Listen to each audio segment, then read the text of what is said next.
El camino del reino. Saint Petersburg, Florida, 11 de octubre, día lunes del 2021.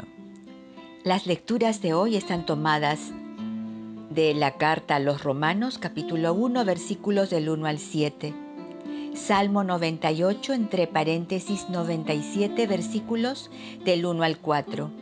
El Evangelio lo tenemos en Lucas, capítulo 11, versículos del 29 al 32. El tema de hoy, el Evangelio prometido.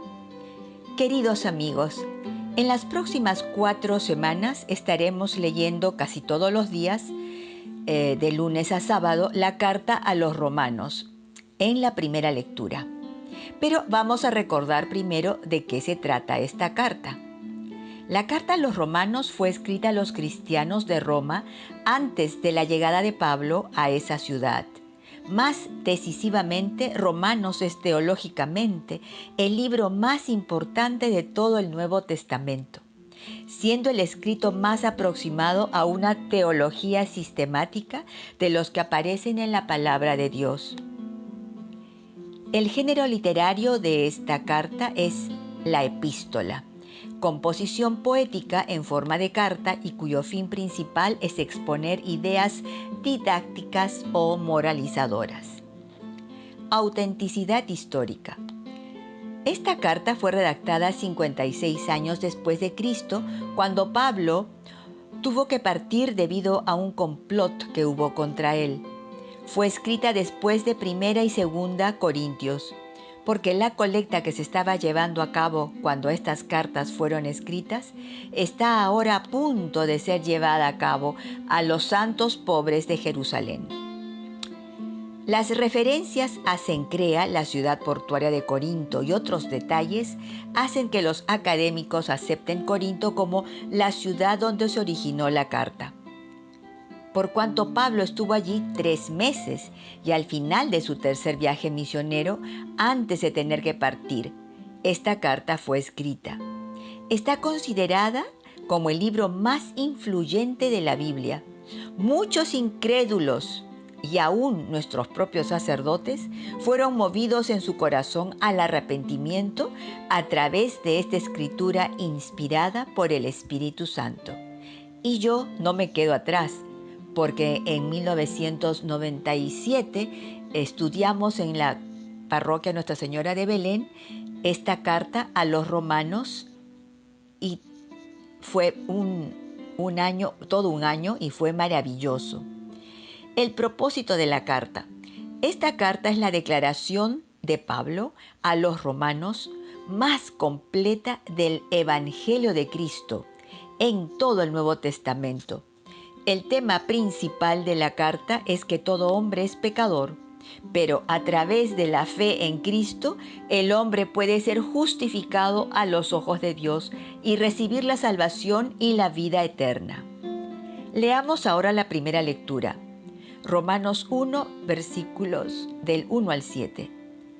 Pablo, siervo de Cristo Jesús, llamado a ser apóstol, escogido para el Evangelio de Dios que fue prometido por sus profetas en las Escrituras santas, y se refiere a su Hijo, nacido del estirpe de David según la carne, constituido Hijo de Dios en poder, según el Espíritu de santidad, por la resurrección de entre los muertos, Jesucristo nuestro Señor.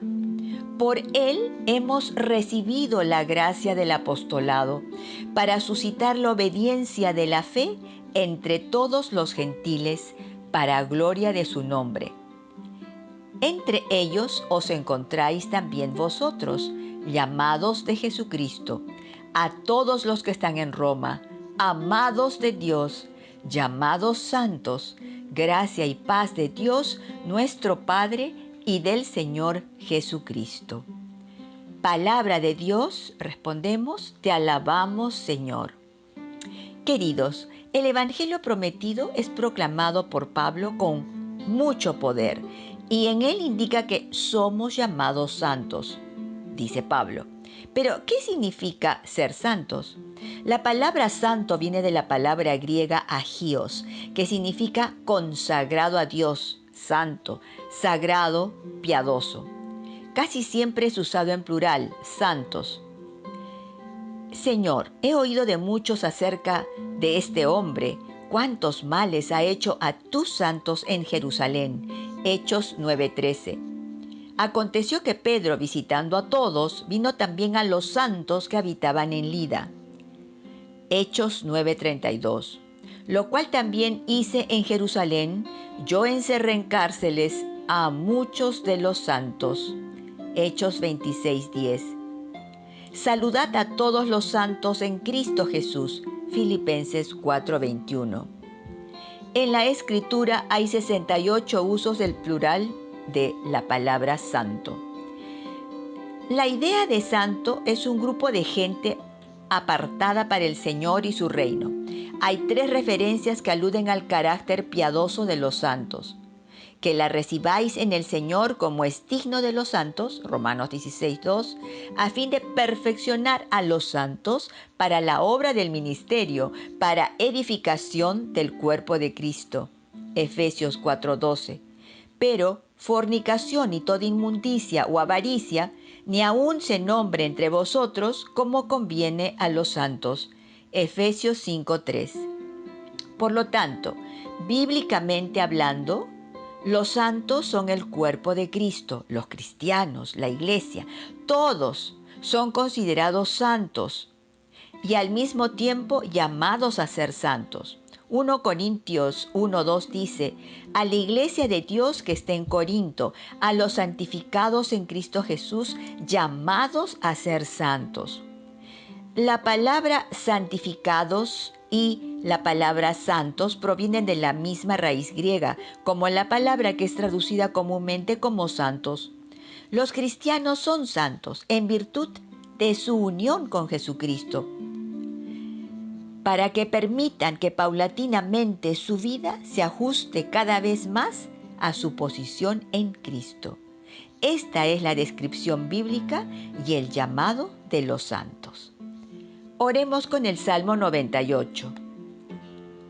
El responsorial es: el Señor da a conocer su salvación.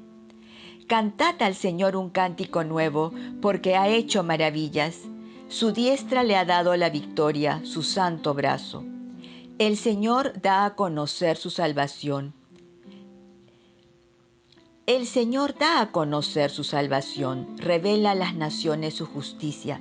Se acordó de su misericordia y su fidelidad en favor de la casa de Israel. Respondemos, el Señor da a conocer su salvación. Los confines de la tierra han contemplado la victoria de nuestro Dios. Aclama al Señor, tierra entera. Gritad, vitoriad, tocad. Respondemos, el Señor da a conocer su salvación. Lectura del Santo Evangelio según San Lucas, capítulo 11, versículos 29 al 32. En aquel tiempo, la gente se apiñaba alrededor de Jesús y él se puso a decirles, esta generación es una generación perversa. Pide un signo, pero no se le dará más signo que el signo de Jonás. Pues como Jonás fue un signo para los habitantes de Nínive, lo mismo será el Hijo del Hombre para esta generación. La reina del sur se levantará en el juicio contra los hombres de esta generación y hará que los condenen, porque ella vino desde los confines de la tierra para escuchar la sabiduría de Salomón. Y aquí hay uno que es más que Salomón. Los hombres de Nínive se alzarán en el juicio contra esta generación y harán que la condenen, porque ellos se convirtieron con la proclamación de Jonás. Y aquí hay uno que es más que Jonás. Palabra de Dios, gloria a ti, Señor Jesús. Bueno, ¿por qué Jesús llama a esa multitud generación perversa? O sea, malvada. Porque le pedían un signo para creer en él, a pesar de los múltiples milagros y liberaciones que realizaba diariamente. Creo que así como Jonás fue un signo de arrepentimiento para Nínive, así lo era Jesús para esa multitud. Pero por la dureza del corazón de ellos, no pudieron arrepentirse de sus maldades. aun cuando Jesús era alguien más que Salomón. La prédica de Jesús, el Evangelio prometido, tan esperado por el pueblo de Israel, no fue bien recibido entre esa multitud. ¿Y para ti? ¿Crees en este Evangelio de poder? Te dejo con esa pregunta. Blanca Foster, Ministerio Yo Amo la Biblia.